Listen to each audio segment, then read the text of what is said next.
All right, so I want to welcome everyone in this Zoom meeting and joining us via live stream to this meeting of the vidwheel Creator Network. And I do want to let you know that this is a great preview, the live stream version, but if you want to get the full experience, I encourage you to come to one of these meetings themselves. We have them twice a month, Thursday evening Eastern, and the next one that's coming up is on October 21st at 8 p.m. Eastern. We'll be continuing our monthly theme, which we're going to start on tonight, which is video strategy. And we're going to do that next one with marketer and creator Ben Albert, who is going to present how you could make over $1 per view with the CAN system. And this is something that he does, which is content networking style.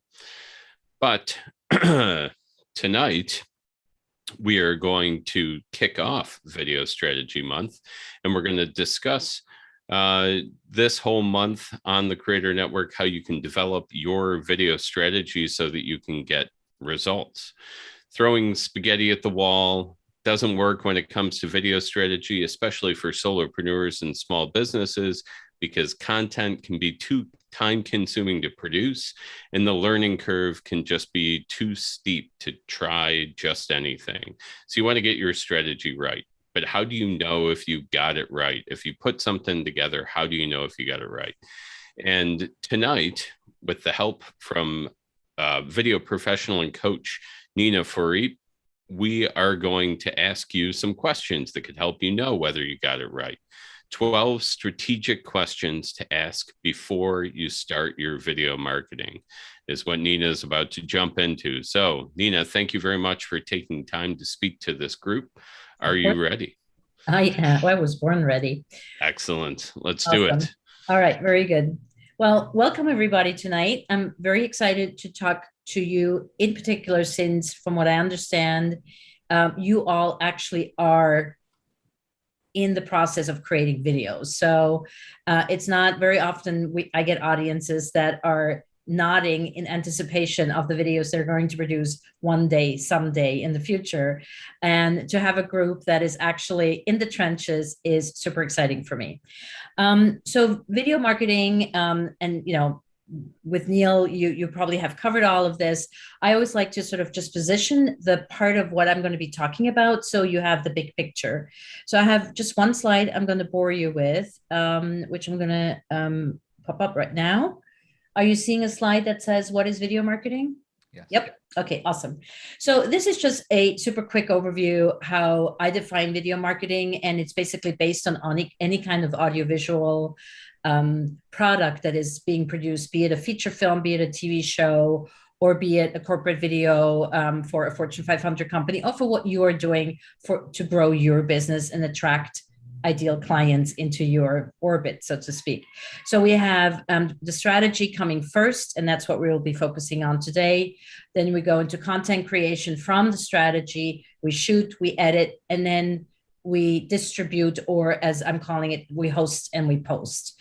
And why I'm showing you this is just that it is a circle, not just because my company is called Clockwise Productions, but because it really informs, like every step informs the next step again. In particular, when you go from posting, what you learn in the posting, what works, what doesn't work, then informs again your strategy. And video marketing is really, and I'm sure you have by now lived and breathed this, it's not a static affair. It has many moving parts, and the strategy never is one size fits all. It always keeps moving.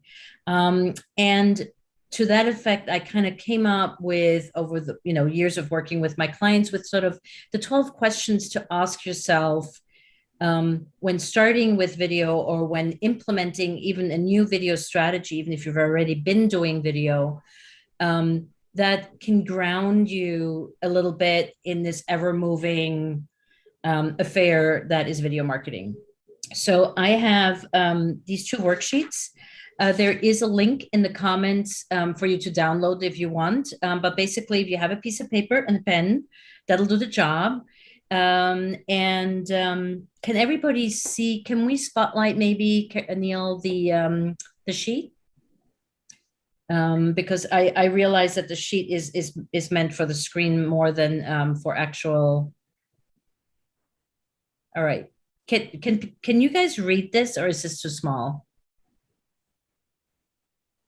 Yes, Still a little small. It's a little small. Okay, good. Then just look at the pretty graphic and I'll read them out to you. And again, you can download it and fill That's it in. better. Yeah. Oh, that's better. Yeah. All right. So basically, overview. So I have two sets of questions, strategic questions that I ask, and we have the practical questions. And we start with the strategic ones because those are the fun ones. If we don't make it, how much time do I have, Neil, by the way? I should have asked that up front. Well, you can go all the way to 9 o'clock if you want, but any time at the end we'll use for Q&A. So yeah, no. And by the way, I'm a total fan of, if you have a question, ask the question, because it's relevant right then, and then it's within context. So actually, I personally don't mind if you unmute yourself and throw a question at me. So the first one is, how does my video tie into my overall marketing strategy?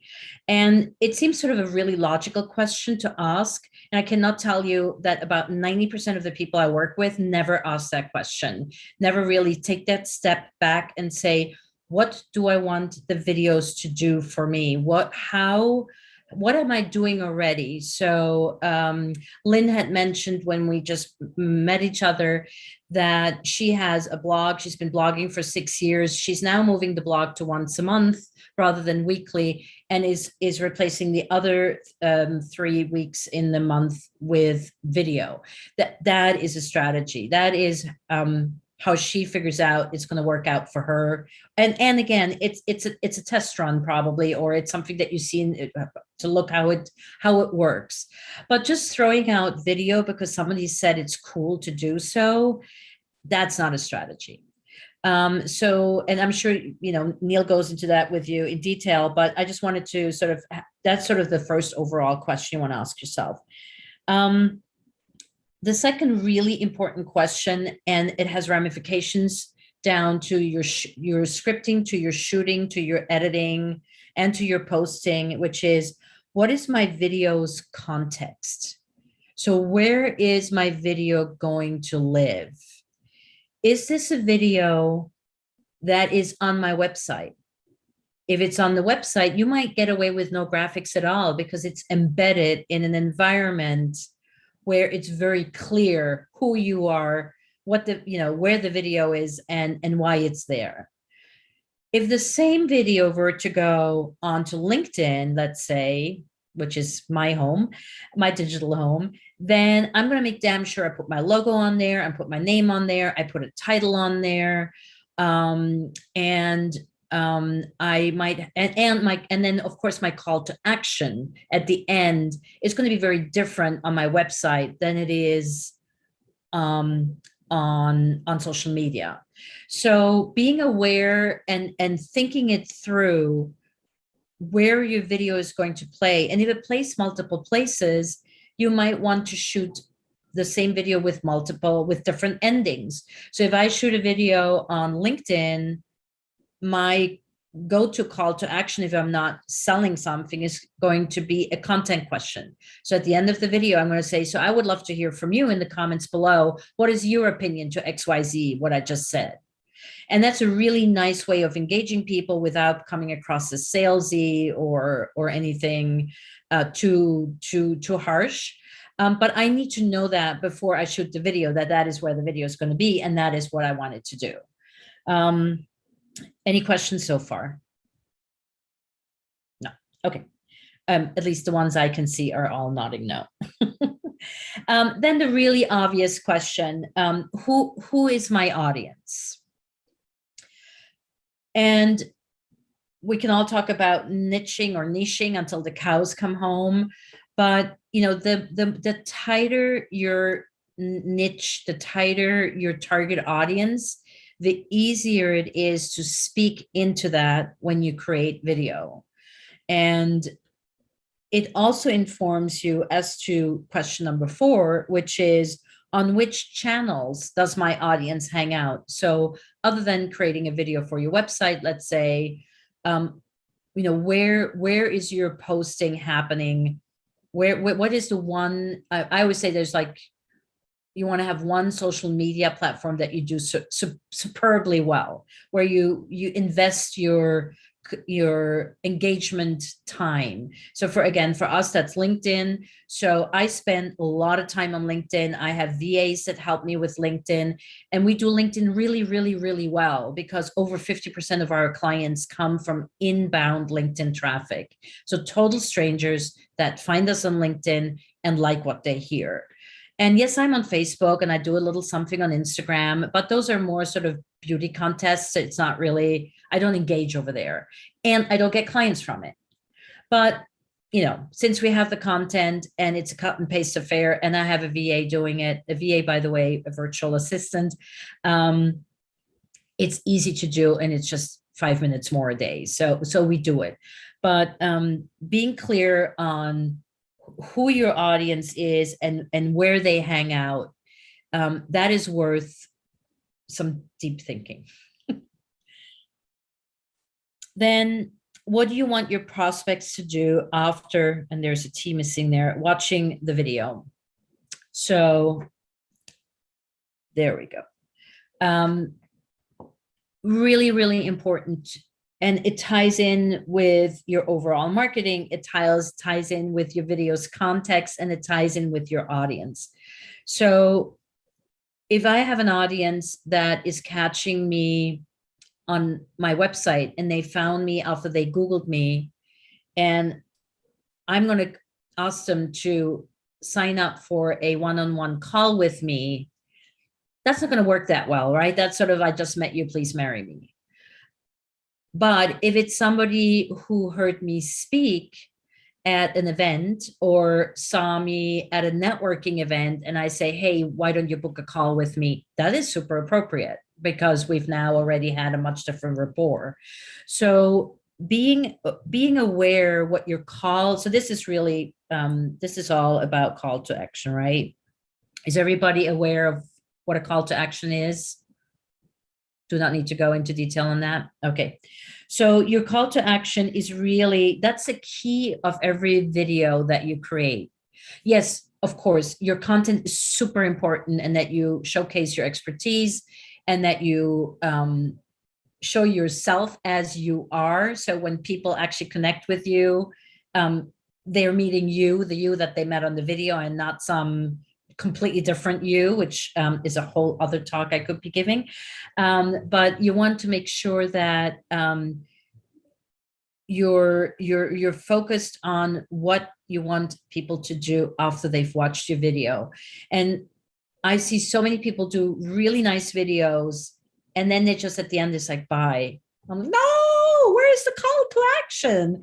And again, the call to action can be something really simple, as in hit reply and let me, hit the comments below. Or it can also be like sign up for, like, like when you put a link into the comments, if you don't want to put them into the post itself, click on the comment, or click on the link in the comments to download my lead magnet, to take my quiz. So, I mean, there's a gazillion ways to engage, but do engage, because if you're not engaging, why bother with the video? That plain and simple. And then the last question on the strategic side is, what is your video style? What works for your messaging? What works for the platform that you're on? So if you're putting videos on TikTok, they're not going to look like the videos you put on LinkedIn, right? That's the two completely different styles, different formats. And so I would definitely say, make sure that if you come across as a more serious professional, or you're charging like, $30,000 for your services, you're going to create a different video than when you're, doing your yoga teacher. I don't know. I'm running out of other other side of the spectrum samples. So we have a question from Morgan. Do you suggest putting your call to action into the beginning or the end of your video? I'm a traditionalist. I put it at the end because I want to give value up front and make sure. So we have 2.7 seconds time to pull somebody into our video content. I mean, imagine that, 2.7 seconds. So if I'm going to spend that time up front with the ask, I might lose my audience right then and there. So I will make sure that in the first couple of seconds, I tell them what I'm going to talk about so they know what they're getting. Then I'm going to talk about it. And then I put the call to action at the end.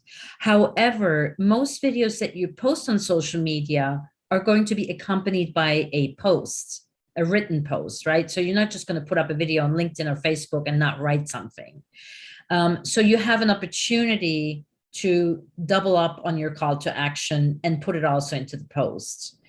So for those who are readers or prefer reading over watching, or for those who want to get to the meat of it, you can have your call to CTA right there.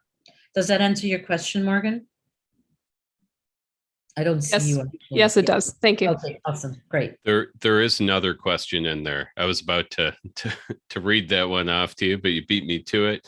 And Russ is asking, where do you source your VA? How do you get that service going? Yeah, what a pain point. What a major pain point. So I have two amazing people who were referred to me personally. So the two millennials, and they're just absolutely deliciously smart, funny, and great people. I have tried different VA services. I'm just about to sign a contract on one in the Philippines, which I swore I would never do.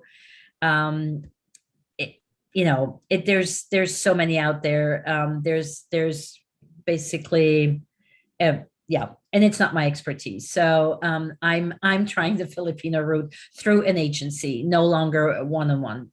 That's been not very reliable. And I think the best route is a lot of VAs want to be part-time and not be with only one client. So I would just ask your network whether they have any good VAs that still have capabilities.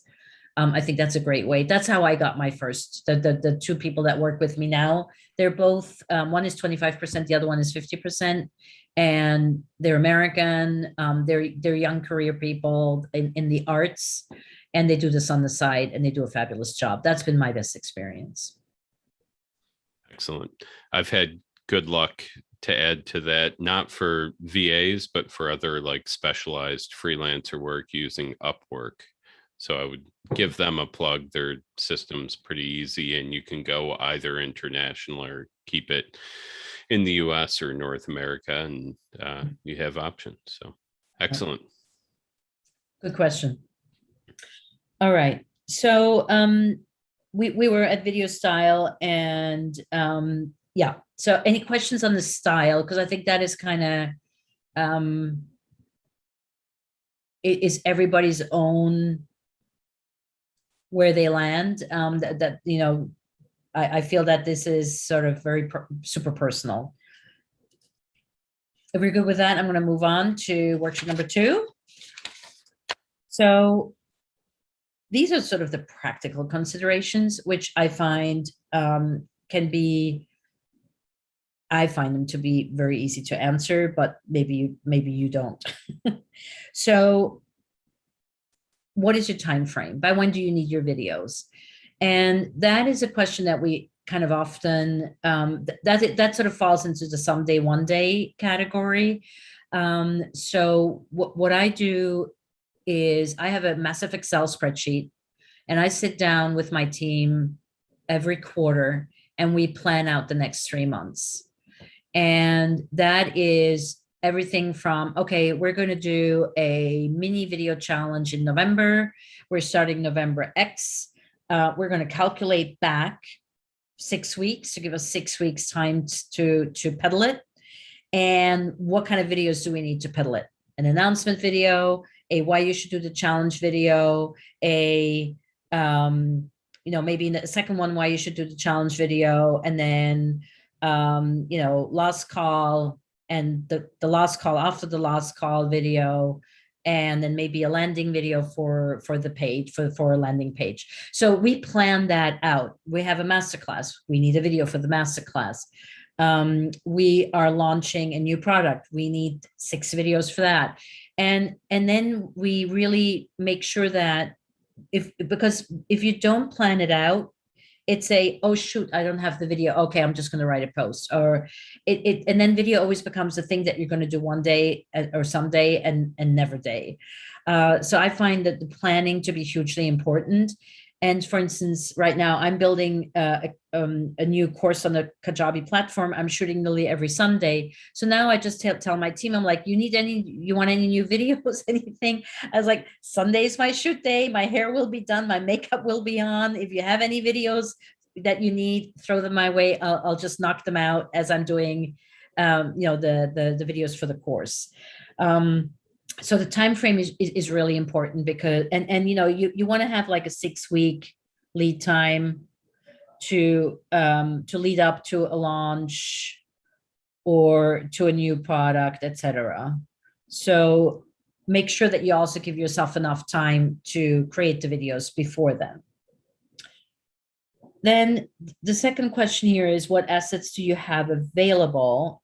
And with assets, I mean, just pretty much anything, and plus the kitchen sink. So, what do you have in talent? Do you have coworkers that would, my 2 millennials are both trained actors. Perfect. So whatever needs a script that needs to be learned by heart, it's like, I'm not going to do that. I'm terrible at that. But I have these 2 lovely people who can do that for me. What do I have in terms of photo material? Maybe the photo material I use for my website, and I have the licensing rights to. Maybe you have some old footage. They are very inexpensive stock footage, and even in photo footage places that are inexpensive, or actually even for free. So what do I have there? What are my physical assets? Like, in my case, I have a nice office. I have a little bit of equipment that I can sort of strategically place. So you have probably a logo. You might have, your brand colors. So you have a font maybe. So you might have a lot more in terms of creative assets than what you think you actually have.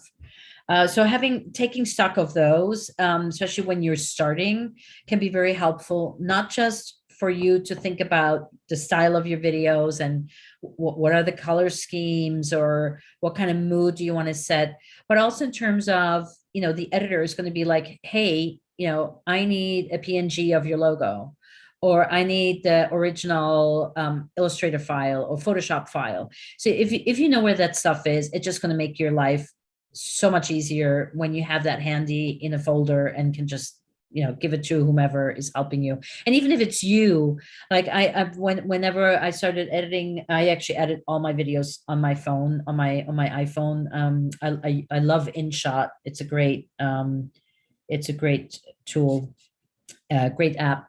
And for that, I had to just download onto my phone any logo I wanted to use. But once it's downloaded and it's there, then it's like snap, snap, snap. It's just a setup at the first time. That takes a second. And then question number 9 is, what is my budget? And no budget is not a budget, and your time is part of the budget. So if you're spending 5 hours trying to figure out how to snip the ends and the beginning and the end off of a video and try to get some closed captioning on it, that is not most likely time really badly spent, unless you want to make editing your new hobby. So I always say, take note of how much time you're spending doing stuff, and then outsource to the appropriate people. And as Neil said, there's Upwork. You can find people on Upwork for really inexpensive.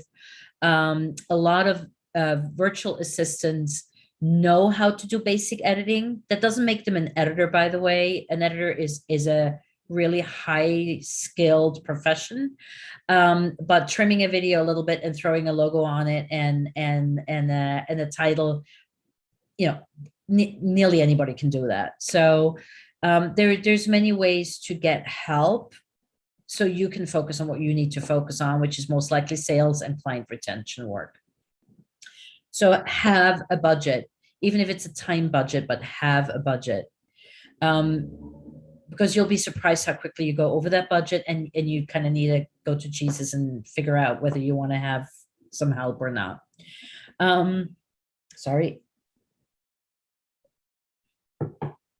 And that sort of feeds into question number 10. What can I do myself? And where do I need support and hands-on help? So I kind of already covered that. Sorry. Ay. And then number 11, how often and when am I committed to posting? And that seems like an odd question, but it's probably the most important question here, because if I don't make that commitment and if I don't manifest that commitment, I cannot tell you how many clients I have who've done my cohort, which is sort of a program that just teaches you the reel I showed you earlier. So how to create video. And the moment they stop working with me, no more videos. Sorry, I have something in my throat. Take your time, Nina. I will tell people that I posted the link to InShot, which is the app that Nina mentioned, and that is in the chat if anybody wants it. It looks like it's available for the iPhone and Android phones, and maybe even the Mac. So is that good? It's not on desktop, so it's only a phone app, and it is absolutely phenomenal. There's one thing it does really lousy, and that's editing. So it sounds a little weird. You can trim really well, like, the cutting off the ends of head and tail of video. If you actually want to edit the video, funnily enough, I have not figured it out to this day. It has to function, but it's so counterintuitive that I actually, if I have to edit something, I give it to my editor. But if it's a rush or an emergency, I'll do it on iMovie, not desktop, only on my phone. The desktop version sucks, I think. But what it does superbly well is graphics, titles, putting in your logo as a little, if you want to have your logo like up here, discreet in the corner, stuff like that. It does absolutely fabulously, and it reformats. So if you want to, create the same video for square and horizontal, it does that really well as well. So I'm very bullish on InShot. I try new apps all the time, and time and again I come back to InShot. So where were we? Yes, the commitment to posting. And I mean, this is why Neil does what he does, right? Having that community, having that support, having that accountability. That is, I find, the single biggest reason why people don't post if they don't have that kind of community. So I know I'm preaching to the choir because you're all here, but that is probably the most important thing you're doing for yourself, is being in a community that creates video. And do make that commitment. Like, Lynn said, 3 videos a month, right? And that is her commitment. And I'm assuming that you're doing that already. And then the video format is sort of the last practical question. And it ties in, with the chat, what channel. So the channel really more or less dictates what your format is going to be. I'm always partial to horizontal because I'm a filmmaker, but but square can be a really good format as well, because if you do square, if you do a rectangle versus a square, you get more real estate on the quadrant than you do on the rectangle, because it has more, because the measurement is always the width. So really, if it's the same width as this, it goes up to this size. So you get a lot more real estate on a square video than you do on a rectangle video. But again, as I said, I'm partial to horizontal. I find it more elegant and more pleasing, and it's easier to frame yourself in a horizontal format. So these are the 12 questions that I think are sort of the grounding, basic questions that you can ask yourself as you prepare or as you continue with your video marketing. That are sort of the universal, things that are not going to change or go away. I hope this was helpful. Any questions? All right, I'm gonna remove spotlight and let's see. And if you need a moment, we can. No, it's good. I can ramble. My mother's parting gift to me when I left Switzerland was that she gave me the cold that she had. So I'm just battling that a bit. All right. Yeah, no problem. Does anybody have any questions? I always jot down a few of my own. If nobody has any, I'll jump right in. All right. Let's do it. Okay, so the first one, Nina, you are going to really hate this question, so I apologize in advance. That's fine. But like, I come from the same school you do, where it took me a long time to go to square videos, right? Because of the, you get more real estate on the news feed. But I always have been taught and believe that video should be horizontal. But now there's a huge movement to vertical video because you get even more real estate on the news feed. How do you feel about that? So I tell you something. So many thoughts. Number one, vertical looks lousy. So for me, it's also an aesthetic thing. Look.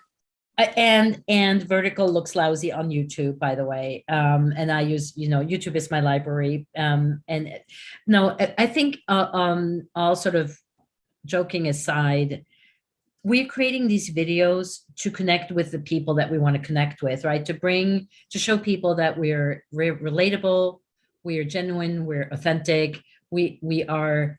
And for people to also self-qualify themselves. Like if somebody doesn't like my nose or doesn't like the way I speak, they're never going to work with me. And I don't want them to work with me because they don't like me. So it's a great tool to connect with people. For me, and the way I teach how to show up on the screen, where, I teach people to be slightly off-center, to speak into the empty space. So you create sort of that conversational feeling, and it's very subliminal. It's not something where people go like, oh, she's speaking to me as if we were in the street and we had that little distance between the two of us, etc. I can create that with horizontal, maybe even with a square. I am not creating that with a vertical video. And I also think my target audience is, I would say 45 plus, it's really 50 plus. My audience is all established, older professionals who most likely are doing their passion project, meaning it's an audience that grew up with horizontal. And so I don't have a hard time selling them on horizontal. And then the other thing is I work with people mostly, 90% of my clients hang out on LinkedIn. And LinkedIn doesn't really do vertical. So LinkedIn has square, they do. And you see very little square. And I would bet you my derriere that most of the people do square are probably a younger crowd. So and again, I think it's yeah. And I'm sure there's notable exceptions too. But for me, I find it more pleasing to, I find that the framing is easier to, because when I get on a Zoom with a person, I'm in a horizontal format as well. I always say the biggest compliment I can get is when somebody says to me, oh my God, you're just like, when I get on a Zoom with them, when they're like, oh, you're just like your videos. I'm like, exactly. Like, I don't shoot my videos with tons of makeup or, brouhaha. I show up the way I show up right here with you now. And I do that very, very much on purpose. Now, I happen to also not like all that stuff, but that's just my personal preference. But you just want to show up the way you show up when you actually work with the people. And so horizontal feeds into that. Excellent. So yeah, hard no on you going to vertical then, right? For now, hard no. Yes. All right. Excellent. Does anybody else have any questions? Otherwise, I got one last quick one before we do closing notes and so on here. All right. This is one that comes up a lot, so I'd just like your 2 cents on it. So there's a lot of social media networks out there that you could be posting video to. Do you feel like it's better practice to pick one and kind of put all your eggs in that basket, or put all your energy towards that campaign and ignore the others? Or is it better to spread your energy across quite a few?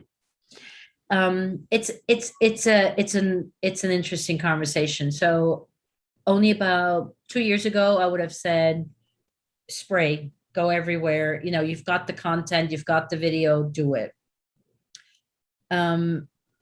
Now that I've done LinkedIn for 2 years, really like exclusively,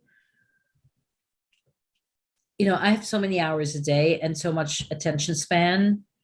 And I feel I've done my homework. I know who my audience is and I know where they hang out, and they hang out on LinkedIn.